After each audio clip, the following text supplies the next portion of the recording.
Oh, happy Thursday, everybody. Welcome to another great edition of Cocktails with Cav, where we bring the indie creator meet and greets to you. Great show for you tonight. Have an incredible young adult fiction author with two great books we're going to talk about, so you're going to want to stick around. Oh, a little bit of housekeeping, of course. Please check the links in the description.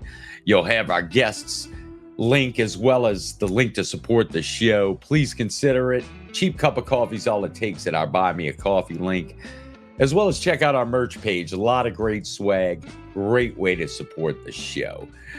Oh, well, everybody, look, we're looking out for Hurricane Helene, of course. We're thoughts and prayers going out to my fellow Gulf Coast peeps in Florida. So everybody keep them in mind. Going to be a powerful storm. But heck, it's so big and so fast, it's going to wreak havoc all the way into the Carolinas, Atlanta, everything. So, yeah, keep Southeast United States in your thoughts and prayers right now. Well, all right, enough of all of that. Ladies and gentlemen, please help me welcome to the stage the incredible young adult fiction author, Rebecca Hendricks. Oh, Becky, so glad you could finally join us on Cocktails with Cav. Been looking forward to having you on, even though we had some technical difficulties early on. Yeah, no worries. Oh, great. Well, how are you anyway? Things have been going great with your works that we're going to talk about in a few minutes. Where are you coming to us from tonight?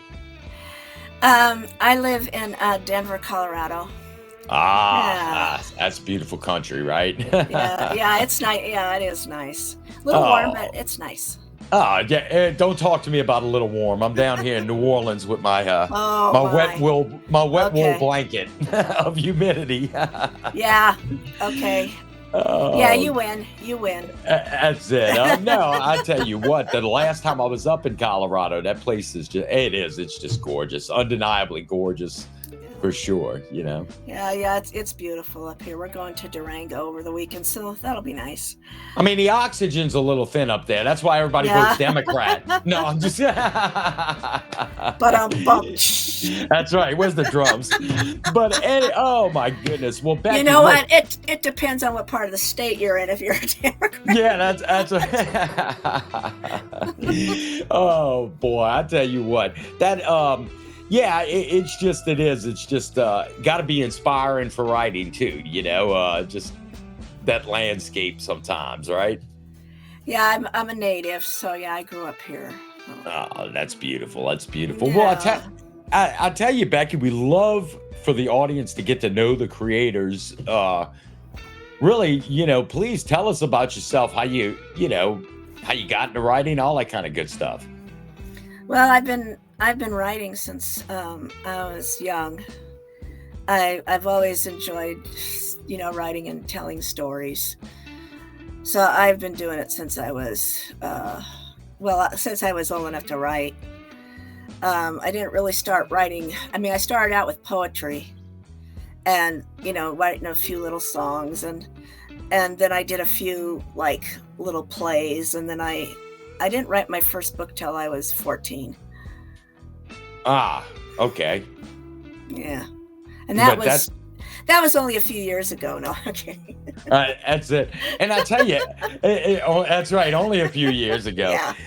Well, I tell you, as a indie creator, we talk about it all the time, Becky. Just it's a tough road to hoe, and yes. And I know you have some great relationships with a great indie publisher that helps you out, Black Chateau. Yes.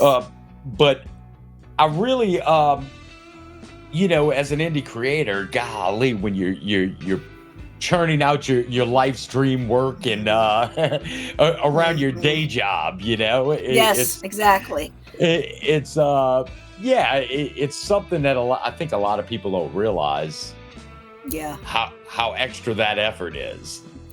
Yeah, because it's interesting that you say that because yes, I do have a full-time job. And as you know, this is my second book, so it's like things have stepped up quite a bit. So now I'm kind of like, oh my gosh, I'm trying to do both, and it's not easy. Right. It's Oh, it's for hard. sure. It's a lot of work. It's a lot of work, but it's Well, worth it. that's for sure. And do you I'm a huge fan. One of the reasons we started the show, is bring the author meet and greet to you, and it's Yeah. just one of my favorite things. Always has been going out, to various events and things like that to get to meet the creators and like I said, one of the reasons we started this show. Do you do a lot of events yourself to try to promote what's going on, or? I mean, really, being with Black Chateau, they've helped me a lot. Before them, I wasn't getting much of anything. So Right. they've really, really boosted my career quite a bit. Oh, that's incredible. Yeah, Yeah, it and is. It I is. know I know they're a heck of an outfit, and Yeah. it's just I tell you, yeah, between marketing and the editing, good developing covers, whatever, it's crazy, right? Uh, So, There's how exactly did that relationship get started? You know? Well, like you were just saying, I mean, there's so much that you have to do I mean, I knew it was going to be a lot. I knew it was going to be a lot of hard work, but I didn't really realize how much until, I got into it because you've got to, there's so many things you have to do, if you're going to, if you, depending on what your dream is or what you're trying to accomplish. But if you want to, you have to try to get out there and find the people that are going to read your book, get reviews, uh, Right, right. try to do some marketing, email marketing and things like that. And it's a lot. And so you're kind of find yourself being like, once you've got your book, you're like, yay. But then it's like you're dropped into this whole other pool of stuff that you Right, have to do. right. Well, yeah, Yeah. yeah. Black Chateau definitely, has a ton of services, like we were just kind of showing the audience on the screen. So yeah, it makes a difference. I tell you, for us poor indie creators, right? Well, they're fantastic. I mean, I met them through I got an award through the Book Fest, which is also theirs. So that's kind of Hound Dog got 2 awards. So that's how I ended up meeting, getting together with them and having them help me out with the promotion and marketing for Hard Dogs Night. Yeah, you got both the what was it, gold and young adult historical fiction and the silver, right? And young adult Yeah, boys and men fiction. So yeah, yeah, no, incredible. yeah, I tell you, well, yeah, good thing, right? That's yeah. well, do you find do you find that as you're working through like all of these works, do you have any, and we'll try to get a scoop on Cocktails with Cav. Do you have any plans, because when we get into a few seconds talking about your work, I know it's a series and we'll be talking Mhm. about 1 and 2. Is there a little scoop for Cocktails with Cav? Got one, something else coming down the pipe? Yeah, there'll be 2 more books in this series. Oh, that's awesome. That's Uh, awesome. I'm currently working on book 3 right now. So yeah. That's great. Because yeah, when I first met you and talked with Shirley over at Black Chateau, but just your work, I was intrigued. I love the 1950s rock and roll themed, incredible story, and of course we'll talk about it in a few seconds. But yeah, so great. You got 2 more coming in this series then, huh? Yeah, yeah, there'll be 2 more. And then of course, plan on continuing. I do have an idea for a standalone I want to do. But yeah, Oh, I'm going to write some other series. amazing, amazing. Well, great. Well, I know we're going to be looking forward to that. Well, I tell you what, Becky, I have to refill my cocktail. You got me all excited now that we've got a scoop on cocktails with Cab. But look, when we come back, please let's talk about book 1 and 2 in your series. Great works. Stick around, ladies and gentlemen. Yeah, when we get back, we'll talk about Hound Dog and Hard Dog's Night when we get back. Okay, real fast, ladies and gentlemen. Quick mid-roll break. Look, please, if you haven't had a chance to check out our Linktree link in our profile, as well as scrolling here across the bottom of the screen for you, please remember to do so. It's got an incredible amount of information and all our links, of course, and you'll never miss a great Cocktails with Cab offering. Has all our social media links, as well as the latest Cocktails with Cab episode with great indie creator interviews from around the web. As well as our fun after hours live show. You're not going to want to miss that when we have a great time. And also a link to our brand new daily blog for our members, which has all kinds of great information and tips for indie creators, from everything from creation to marketing. So you're going to want to check all of those out. And as always, just check out all our links and follow all our social media platforms. We'd certainly appreciate it. So remember, please check out our Linktree link on our profile, as well as scrolling across the bottom of the screen for you. Oh, Becky, thanks so much for hanging in with me. I was getting parched on this end. Yeah, it's a lot. Yeah, but I'll tell you, no, like I was saying before the break, Becky, I really was. I was intrigued with the work. I loved the theme. And when I first started discussing with you, having you as a guest, had come across Hound Dog, book 1 in your series, and just really wanted you to have you on to talk about. Why don't you tell us and the audience a little bit about it and the theme of the series, and we'll talk about your first 2 great books in the series, especially one that has just come out at the beginning of August, right? The second book. Yes. Oh, awesome. All right, well, tell us about book 1 in the series, Hound Dog, if you could. Okay, yeah. So Hound Dog it's a lot of different things. It is considered historical fiction. It is also a coming of age story and a found family story. It's about a group of young men who come together in the late 1950s and to form a rock and roll band. Kind of like at the birth of rock and roll. So they're starting out as a new group. They're in the early stages of that great era. Yeah. So that's kind of the background piece of it. You get to know the characters as you read through the story, how they all met, how they all got together. They're all unique in their own ways. They all have their own unique personalities that they bring to the group. They're a little bit mismatched at first, so that kind of adds some excitement to it. So yeah, you get to know all of them. Also, you get to meet the group that's kind of their nemesis, their rival, I guess. Called the Dice. They're called the Dice, and they're basically a group of narcissists. Is a good way to put it.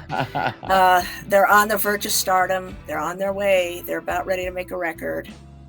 They've got their act together. They're polished, and they're playing at the number 1 place in town. And so they're kind of snobby and set in their ways, and it's my way or the highway. Right. So that's kind of how, and they end up bumping up against each other, and so that's what kind of starts the whole conflict between the two. That's an awesome story. Yeah, that classic antagonism going on, Yeah. I assume, right? Yeah, because the Hound Dogs are new and they're starting out and they're not very polished at all. And so it's kind of Yeah, it's a good clash to start with. Yeah. Yeah, and of course everybody loves the Hound underdogs. You see what I did Yes, there? exactly. No. Yes. No, I appreciate it. I appreciate it. Thank you so much because yes, you hit the nail on the head there. Yeah, you really did. Oh, but no, Awesome. that's great, and I know, of course, like we just said early on, uh, book 2 in the series just came out in August. I know. Yeah, y'all better grab this up before it sells out, ladies and gentlemen. That's all I'm telling you. But Hard Dogs Night Book 2, yeah, continues on the story. Give us some skinny. So yeah, so one of the biggest problems that the hound dogs have in book 1 is they don't have a drummer. So book 2 starts out with their pursuit. They're trying to find a drummer to join their band because they are going to come up against the dice in a kind of like a quote unquote showdown show. So things kind of get a little bit more heated and a little more intense as they prepare for this showdown. And the story takes place in a small town where not much happens. So it's very Right. quiet, and so everybody knows who the dice are, so they're trying to keep it on the down low and keep it quiet. They take on an assumed name, so it's just supposed to be this quiet show that's genuine. So in other words, they didn't want the house stacked against the hound dogs to begin with. And but things happen and the story leaks out, and then it just explodes Right, into right. this huge deal. Yeah, And and it's like you mentioned, the story gets a little more deep, as you get into book 2. Did you find as you're writing the series, and I mean, of course, and we'll try to get a sneak peek of book 3 that you're working on in a few minutes, but did you find the evolution of the story as you were writing it, yeah. to become a little more intense, that kind of thing? What was that process like for you? Well, I kind of had because I wrote it so many years ago, but I kind of had an idea where I wanted it to go. But as I was writing it, I started to do more research into the decade, into the music, into what all that meant. And I mean, it's not just about, the 1950s as a backdrop plays its own character. And there was so much that happened during that decade. Like when rock and roll first hit the scene, a lot of adults considered it to be the devil's music. It was evil. It was going to turn the kids bad and into juvenile delinquents. So it was like a really bad thing. And so Right, right. I was like, oh gosh, that's great.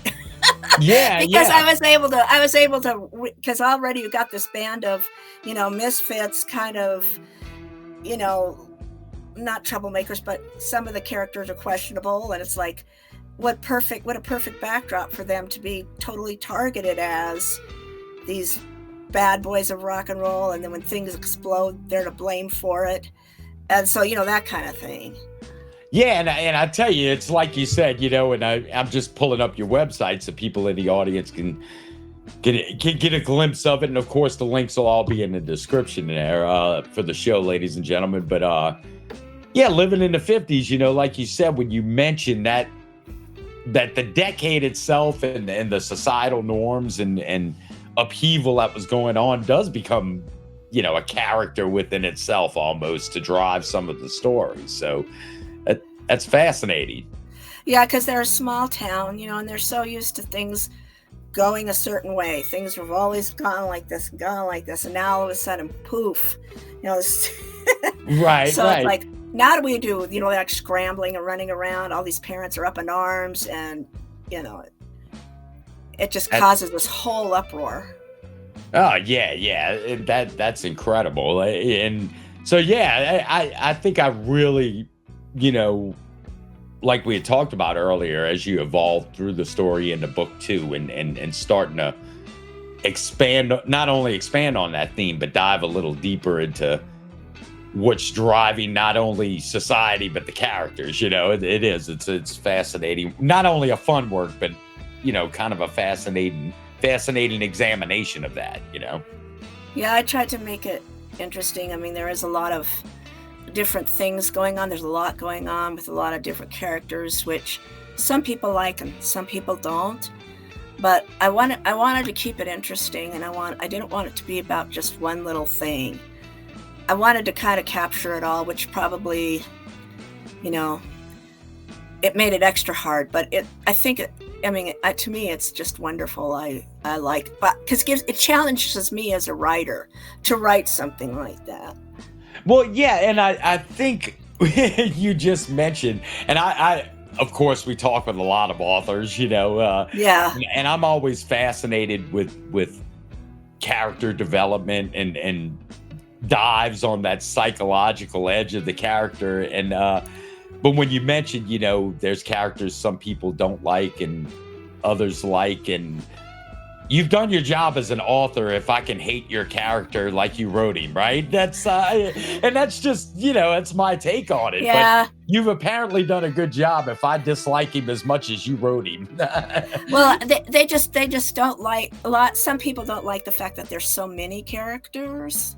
And some of them have J names. I didn't even really think about it. There's like 3 people with J names. I'm like, I'm sorry, I wasn't even thinking about it, to be honest. But I think it adds to it. That way you don't get bored with one thing, and it keeps it interesting, and it all kind of comes together too. Right. All those pieces come together, and it's challenging for me, and I love it. Oh, well, that is amazing. All right, come on, give us some scoop now. What's the third book gonna, how's it shaping up, and what are we looking at? Well, because at the end of book 2, things are kind of in an uproar. So that's where book 3 starts is dealing with the fallout and the uproar and trying to navigate it. Is basically. Oh, okay. So you're gonna stay tight-lipped, are you? There's romance going on in the book. There's girls and romance and things like that too. That's all going on in the background. That whole problem that women faced in the 50s is there, and so I mean there's a lot of layers. Oh, that's awesome. Well, we're definitely any anticipation of when book 3 might be coming out, or well, without beating you up just like your editors, right? Right. I mean, it's hard. Like we were talking earlier, I do have a full-time job, but I'm working on it. I hope to have it out. My hope is by the early part of next year, or springtime. Yeah. Oh, well, we will definitely be looking forward to it. So definitely, well, Becky, I cannot thank you enough for taking the time out of your busy schedule to come on Cocktails with Cav. It was awesome. We loved having you, and pleasure's definitely all ours, and get the audience to get to know you and your great work and what's coming for you. So, ladies and gentlemen, please, the links to Becky's website will be in the description of the show, and you'll be able to peruse all of her news, and by all means, ladies and gentlemen, please check out her work. It's available on Amazon and a lot of other great retailers where you get your fine reading materials from. But by all means, please check out Hound Dog, the first in the series, and then of course follow it up with Hard Dog's Night, that second book in the series. And we're all, like I said, we're looking forward to your third book in the series too, Becky. Thank you. So by all means, again, I know I said it a couple of times, but really, really appreciate you coming on the show. Rebecca Hendricks, ladies and gentlemen, from Denver, Colorado. Cheers.